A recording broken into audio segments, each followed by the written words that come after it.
Je lis donc dans 1 Corinthiens, chapitre 15, versets 50 à 58, page 14 des livrets. Ce que je dis, frères, c'est que la chair et le sang ne peuvent hériter le royaume de Dieu, et que la corruption n'hérite pas l'incorruptibilité. Voici, je vous dis un mystère.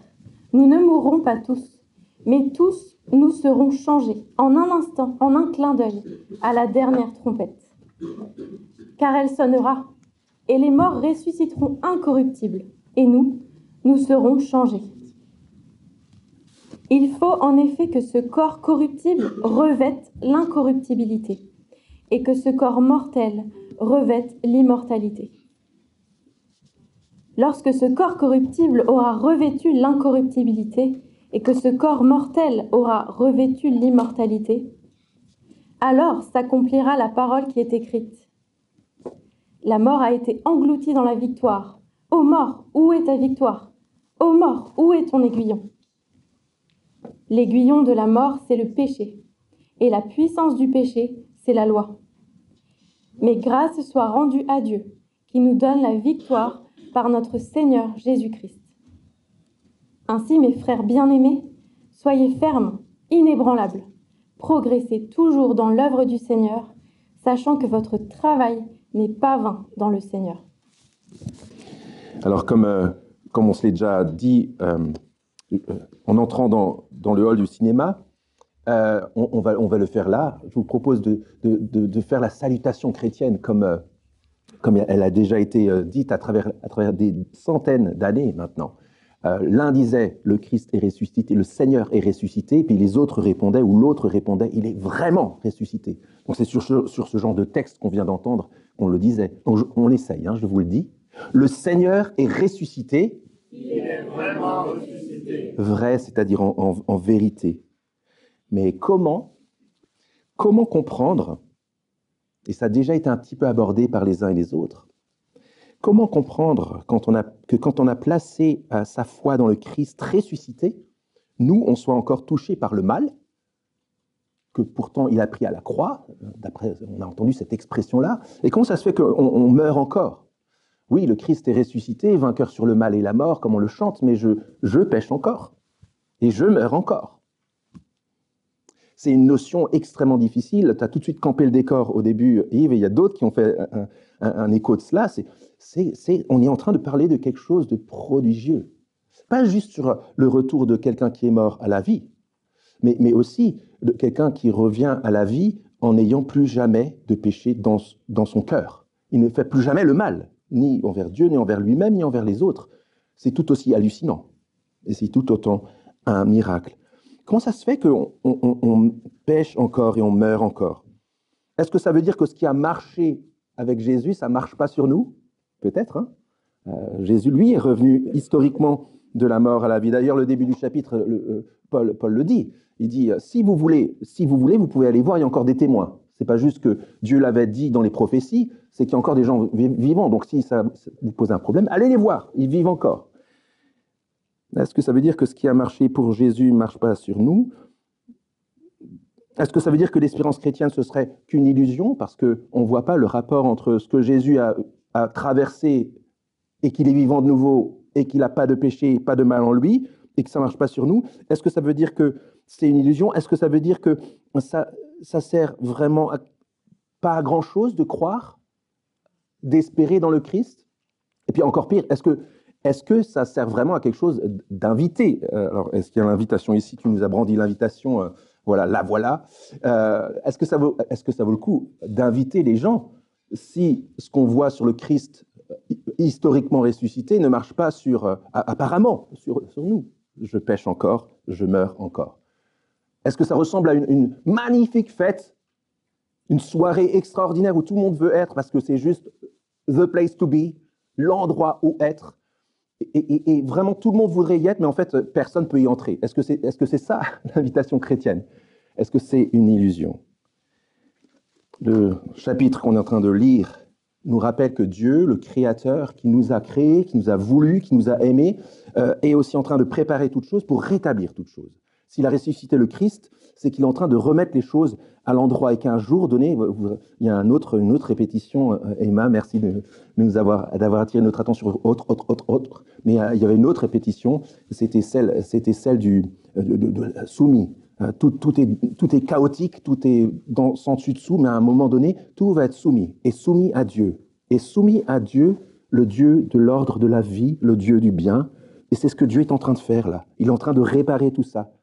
Et la résurrection, c'est l'espérance et la certitude que Dieu va faire ça, avec la disparition du mal et de la mort. Dans le corps de Jésus, comme dans le nôtre. Et c'est la promesse qui est pour nous. Paul, ce qu'il fait ici dans le texte qu'on a sous les yeux, sur lequel on s'arrête là, c'est qu'il montre à la fois pourquoi on n'a pas encore accès maintenant à cette réalité où on ne fait plus le mal, on ne pêche plus, et on ne meurt plus. Pourquoi ce n'est pas encore le cas?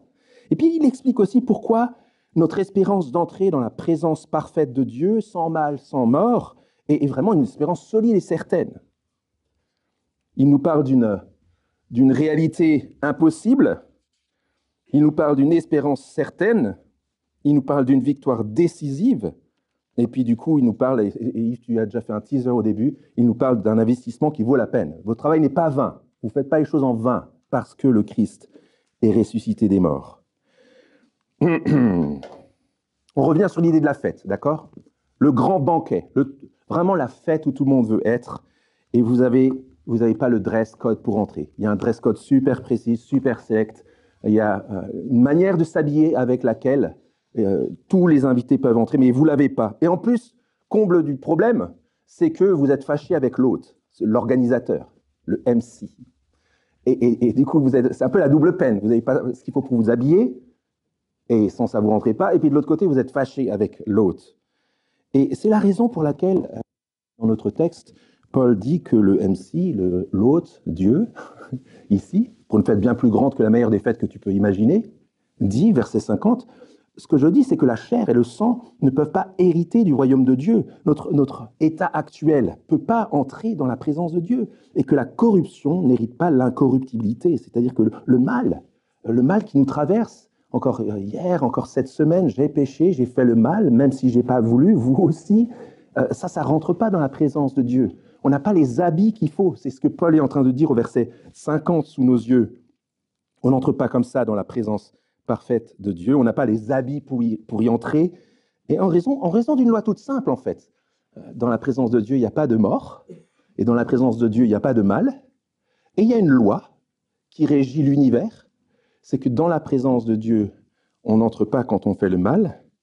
Et la loi, c'est qui pêche, meurt. Celui qui pêche est sale, fait le mal, il salit la relation avec Dieu, avec soi-même, avec les autres. Et puis en plus, ça conduit à la mort. Et peut-être qu'on l'a déjà expérimenté d'une manière ou d'une autre. Comment le mal conduit à la mort? Pas juste quand je sors une arme et que je tue quelqu'un, oui, mais on sait très bien que le mal qu'on produit peut produire la mort de multiples manières. Mais ultimement, avec Dieu, il y a cette loi qui régit toute chose. C'est qu'en dehors de lui, il n'y a pas de bien possible.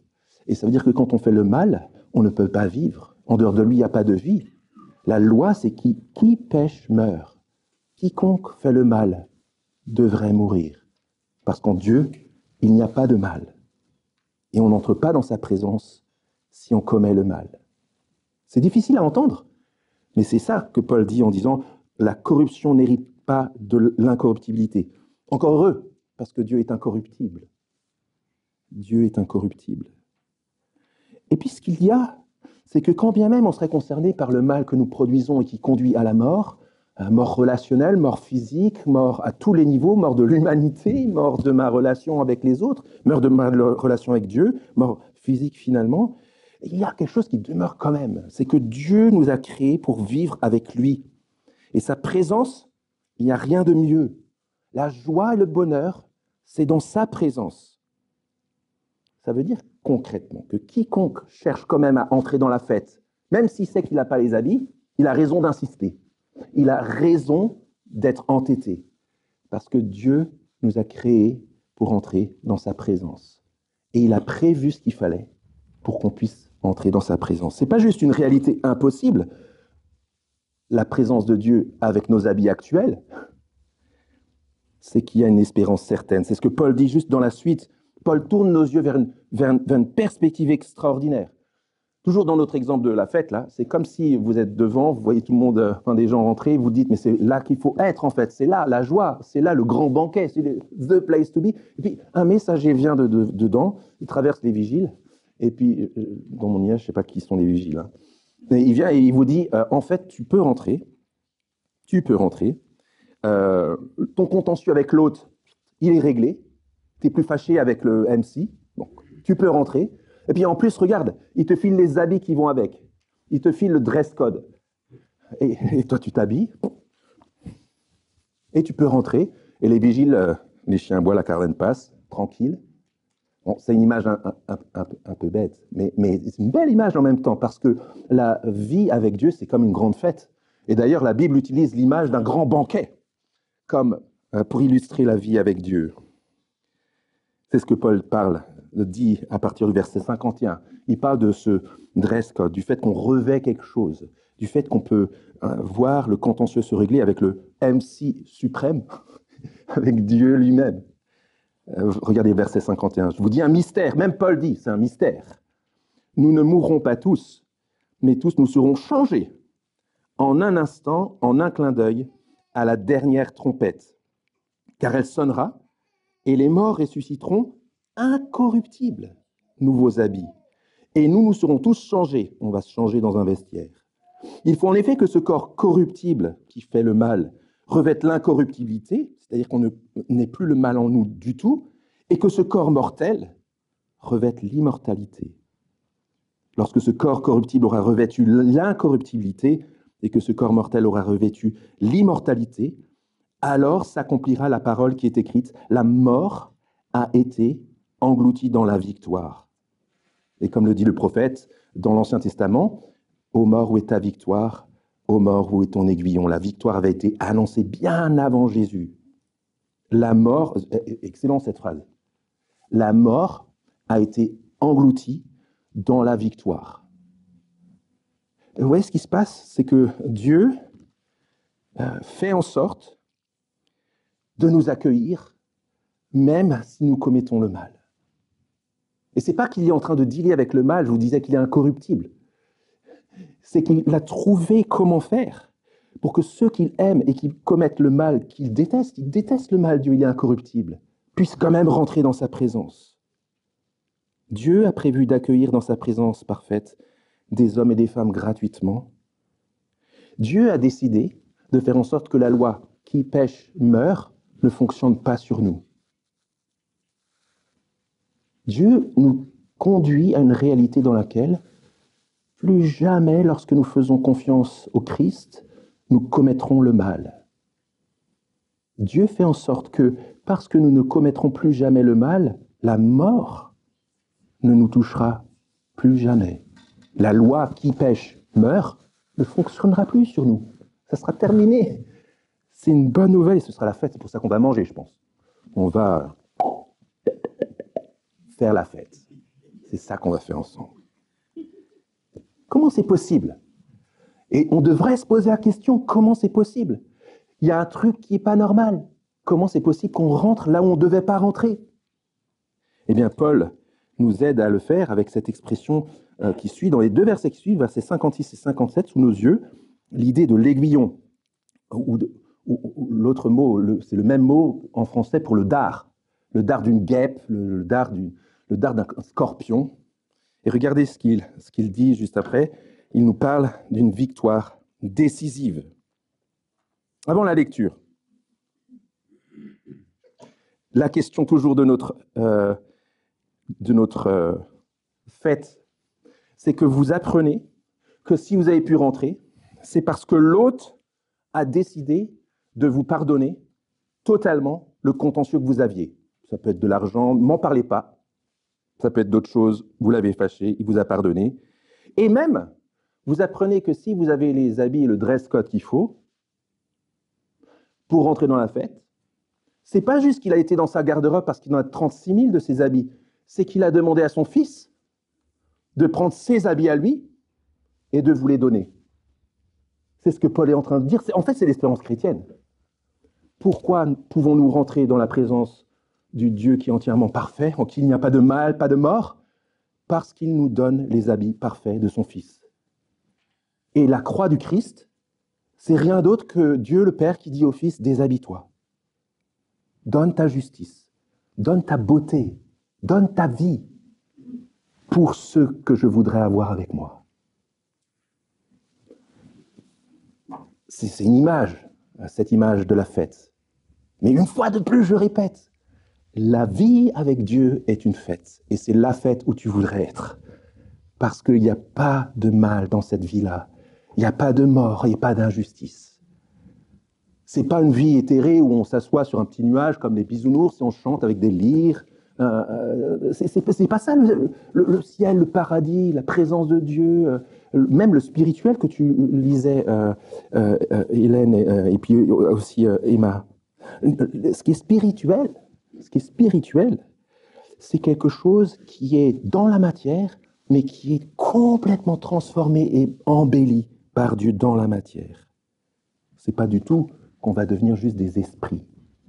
On va avoir un corps parfait parce qu'on a revêtu les habits du Fils. Comment ça s'est passé, ce changement, ce passage au vestiaire? Ben voilà, regardez.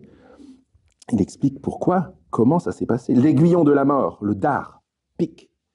L'aiguillon de la mort, c'est le péché. C'est par la mort que le péché nous pique. Et la puissance du péché, ce qui fait qu'on meurt, c'est la loi. Mais grâce soit rendue à Dieu qui nous donne la victoire par notre Seigneur Jésus-Christ. On a besoin de comprendre. En fait, c'est difficile comme texte, comme image, mais c'est une image vraiment efficace. Moi, je l'aime, cette image. Et je vous invite à faire un peu d'anatomie du scorpion. Voilà. Donc, j'arrive vous voiler sous vos yeux. Le scorpion, on a le dard, par lequel le venin est inoculé, l'aiguillon, c'est le même mot hein, en grec. Et puis, la formule du venin, le fait que le venin soit mortel, bon, si c'est du jus d'orange, ça ne va pas être trop toxique. Mais il y a une formule particulière, une formule chimique particulière, la composition j'ai cherché ça sur ChatGPT, j'ai vérifié, c'est les bonnes sources. Hein. Il y a des neurotoxines qui perturbent le fonctionnement du système nerveux de la proie. Il y a des enzymes dans ce même venin qui facilitent la diffusion du venin dans le tissu de la proie. Et puis, il y a des peptides spécifiques qui paralysent ou tuent la proie. La raison pour laquelle, quand un scorpion nous pique, on meurt, ou on est paralysé, ou ça ne va pas très bien dans la santé, c'est en raison de la formule chimique, de la composition du venin. Et c'est exactement ce que Paul dit dans cette image. L'aiguillon de la mort, c'est le péché.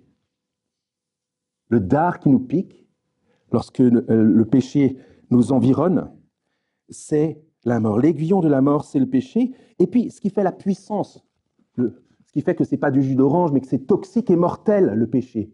Pourquoi ça fonctionne lorsqu'on est piqué par ce mal? C'est parce que la loi, la formule chimique du venin dont nous sommes tous piqués, c'est qui pêche meurt. Quiconque commet le mal meurt. Ça veut dire que lorsque je pêche et que je suis piqué par cet aiguillon-là, je suis sûr que je meurs. Et en plus, c'est validé par cette description chimique. S'il y avait juste le dard, sans la formule chimique, je ne risquerais rien. Si je ne péchais jamais, je ne mourrais jamais. Si je ne faisais jamais le mal. Et c'est là qu'intervient l'expression de Paul. Grâce soit rendue à Dieu qui nous donne la victoire par notre Seigneur Jésus-Christ. Jésus arrive. Il meurt. 3 jours avant la résurrection, il meurt. Pourquoi il meurt? Mais il ne meurt pas de ses fautes à lui, parce qu'il n'a jamais commis de péché. C'est la raison pour laquelle la mort n'a pas pu le retenir. La formule « qui pêche meurt » ne marche pas sur Jésus. C'est comme si, vous voyez, c'est le dard du scorpion, pique Jésus, mais comme ça l'atteint de la mort, mais ça ne l'enferme pas dans la mort, puisque Jésus n'a jamais commis aucune forme de mal. La loi, la formule chimique ne fonctionne pas sur lui. Qui pêche meurt, ça ne marche pas sur Jésus. Et c'est la raison pour laquelle il ressuscite le 3e jour. La mort n'a pas pu le retenir. Vous voyez l'ombre de la croix qui efface aussi la mort. C'est la raison pour laquelle, voilà, ça c'est les habits. Lorsqu'on place sa confiance dans le Christ, on reçoit ce qu'il a fait lui-même. Lui le juste, mort pour les injustes. Lorsqu'on s'habille de ces habits, on sait que la loi qui pêche meurt ne fonctionne plus, pas parce que nous on mérite quelque chose ou qu'on aurait tout d'un coup réussi à faire le bien, mais parce que le Christ lui-même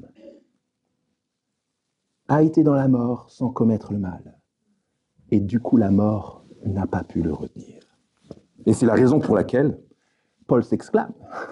Voilà, le scorpion disparaît, désolé pour cette image un peu agressive.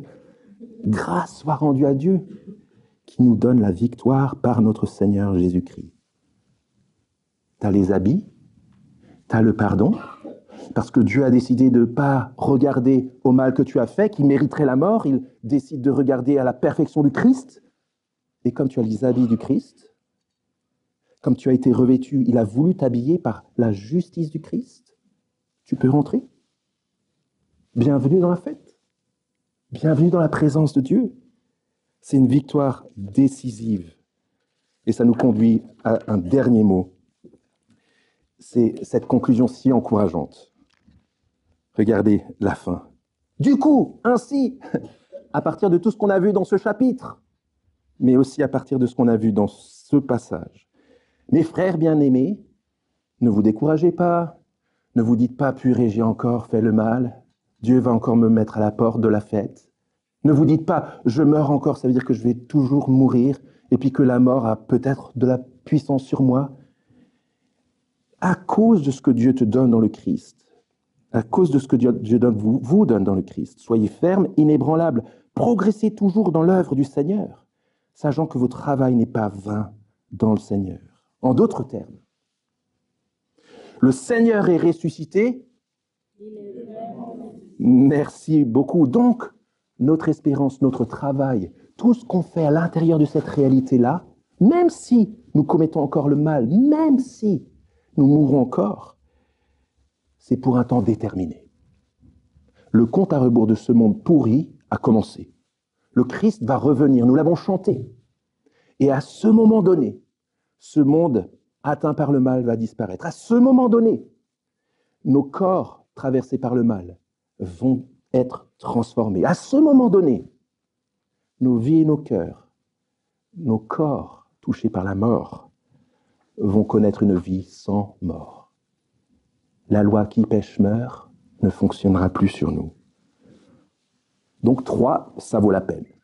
D'abord, ça vaut la peine de persévérer et de se préparer à cette fête-là, avec détermination, de vivre déjà en cohérence avec cette réalité certaine, de vivre au service du bien et de la vie. C'est pour ça que Paul dit, votre travail n'est pas vain dans le Seigneur. Quand tu cherches par réponse d'amour à faire le bien, ton travail n'est pas vain dans le Seigneur. Quand tu cherches à servir la vie, à servir l'amour, on en a parlé, notamment avec toi, Laetitia, ton travail n'est pas vain. Tu ne fais pas ça pour rien. C'est un avant-goût du banquet vers lequel tu vas. Première chose, ça vaut la peine. Deuxième, ça vaut la peine de se donner corps et âme pour inviter le plus possible de personnes à la fête. La caractéristique d'un chrétien, c'est de sortir dehors, de courir dans les rues et dire hey, « c'est super, venez à la fête !»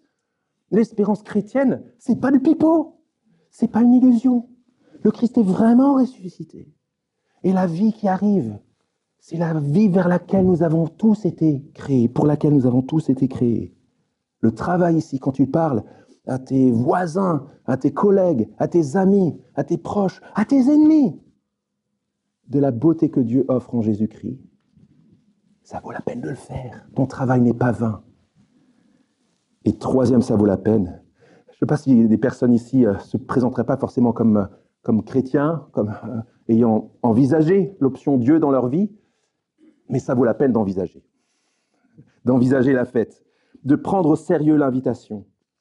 Le Christ est ressuscité de la mort pour que sa vie nouvelle soit pour nous, pour vous. Et vous savez ce qu'il suffit de faire? Il vous suffit de croire dans le Christ. que Dieu a déposé sur lui tout le mal que vous avez commis et qu'il vous habille de sa justice. Vous avez le dress code qui vous est offert. Il suffit de croire. C'est un cadeau gratuit. Il suffit de prendre ce cadeau et de dire « je crois ». Et là, tu as l'invite pour rentrer dans la fête, pour toujours. Et là aussi, mes amis, et j'espère qu'on arrivera à le dire cette semaine autour de nous, là aussi, qu'on puisse dire à nos amis, ton travail n'est pas vain dans le Seigneur. Le fait que tu risques peut-être l'une ou l'autre moquerie, ou l'une ou l'autre incompréhension de ton environnement, ou... ça vaut le coup. Ça vaut le coup. Le fait que beaucoup de gens disent non à Jésus-Christ, ça vaut le coup. Parce que si au bout, si à la clé, c'est la vie de Dieu, la présence de Dieu pour toujours, ça vaut vraiment la peine. Je vous invite à méditer pendant le temps d'interlude sur ce texte, et pourquoi pas de prier. Si vous êtes déjà dans la foi, dans le Christ, remerciez-le, dites à Dieu, grâce soit rendue à Dieu. Et si vous ne l'avez jamais envisagé, peut-être parlez-lui dans votre cœur, il entend, il est notre créateur, il entend ce qu'on dit dans notre cœur. Dites-lui, je vais faire un pas vers toi, je vais avancer. Et puis j'ai hâte de vous entendre aussi, comment on peut vous aider pour aller plus loin. L'interlude nous aidera à méditer là-dessus. On priera le Notre Père ensuite. Notre Dieu, notre Père, nous te remercions pour ta parole fiable qui a traversé les siècles pour nous parvenir ce matin. Et nous te prions, Seigneur, que ton espérance devienne la nôtre, que tu nous renouvelles dans ton espérance. Nous te prions que tu nous donnes la force d'espérer. Seigneur, c'est dur de croire, et c'est même impossible. Nous avons besoin que tu fasses tomber les coquilles de nos yeux pour que, Seigneur, ton règne nous apparaisse dans toute sa beauté, pour que nous ayons envie d'y rentrer, pour que nous ayons la foi pour venir au Christ, pour être habillés par ses habits. Et nous te prions, Seigneur, que tu nous donnes la joie de Pâques, la joie renouvelée d'une promesse sûre et certaine.